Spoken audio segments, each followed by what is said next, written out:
05, somewhere in there, this guy Conejo got blasted in the park, and well, it's a whole nother story. But anyway, I was in class with him, and he was kind of the leader of the King Cobras. So this group came up, and they were kind of messing with people. They were tired of people, nowhere to let no one mess with them. And there was no real Bell Gardens white boys. There was a few guys that lived over on Gotham Street that were kind of in that neighborhood where that was, but there was none of them in school. They were already all in trouble and out of school. So there was two main groups of white groups at that time. Bell Gardens Stoners, and that guy is on Facebook. His name is Greg Cummings. Okay. His older brother was the one that started the BG Stoners, a guy named Dopey. They hung around. There was about 15 of them, just white kids, just hanging out. And then there was the other group, the Bell Gardens Warlords, which was formed after Richie Judge, his little brother, after Richie Judge's brother got chased home by some Cholo guys, supposedly from the King Cobras. When we met up that Friday night, David says there was another thing that happened, and who knows, maybe I was there, I don't know, something of BGI. He said Mike Garrett beat the guy up. Mike Garrett beat up a lot of people. It was a terrible, terrible, scary guy. But we met up at the kind of the word went out. I ran into Moose, his name is Tim Hood. I ran into Moose, and he told me and Lee Wilson, who we called Chipper, wanted to come to the football field, and we're gonna start a gang tonight because we're tired of the Cholos fucking chasing people home and doing whatever. That was the beginning of the Warlords, and that was the 76, the beginning of the 10th grade. So after that, there was a bunch of fights. The one that David talked about today, when Jeff Vaughn was smiling while he was pounding this guy's head on the floor. That happened over on the at that little market. Quickie Way or something? Not on Habaneria, the other one. Okay. Yeah. Oh my God. Can you tell me a little bit more? So you said the Warlords started on a football field because you guys were getting tired of getting chased home by Cholos? Yeah, absolutely. Now I remember everybody meeting on the football field, me and Lee Wilson. He passed away since then. Going there, and we all met like in the middle of the football field after the football game that night. It was like midnight. We were all out. And so then Moose was talking. I remember Jeff Vaughn was there. Willie McBurney was there. Mike Garrett. Bunch of dudes. David Soul probably was there. Dale Fairchild. Mark Wood. Yeah, I'm sure I can think of other names. You know what I mean? But they were all just normal guys. You know what I mean? Nobody really was like a bad guy except Moose, Tim Hood. He was a fucking troublemaker. And now I understand that Moose was only 5'7", 5'6", but he was a big troublemaker.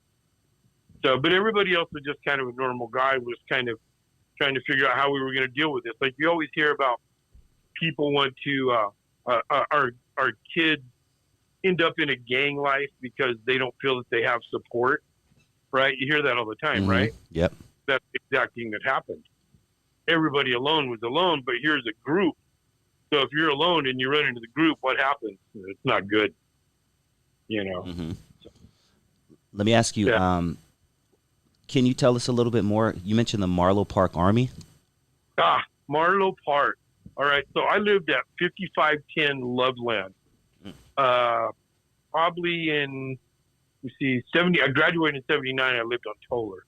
So 77, 76, 77, I lived at the end of Loveland, where Southland turns right there where the freeway is. You've been down there, right? I know every nook and cranny of Bell Gardens. I lived on that corner house, bro, where you turn into the alley. Okay.